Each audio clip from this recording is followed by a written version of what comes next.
Stay tuned for urban legends to ghostly tales of the paranormal, because now it's time for Message on the Wall. This is Message on the Wall, bringing you the story of William Reeves. As Morgan Robertson penned his fictional story entitled Futility, he may well have been writing what was to come, or was life copying fiction?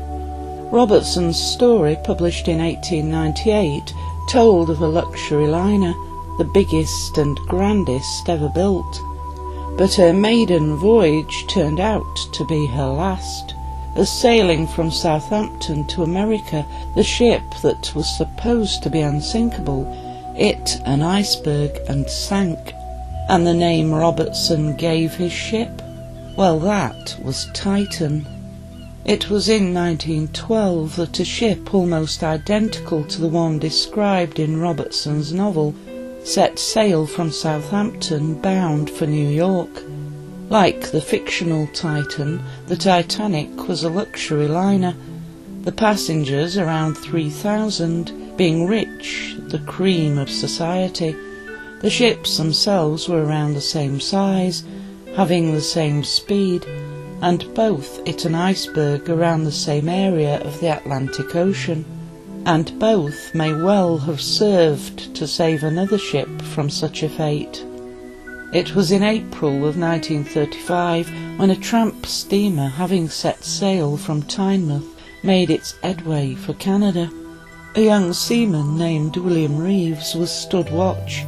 He had read Morgan Robertson's tale of the fated Titan, and the news stories of what had happened to the Titanic.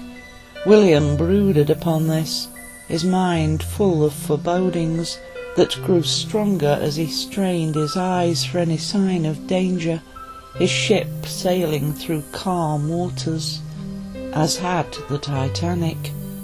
William felt the urge to call out a warning, but with nothing other than instinct as a reason, he waited. And then he remembered the date the Titanic struck the iceberg, April the 14th, 1912, which just happened to be the day William Reeves was born.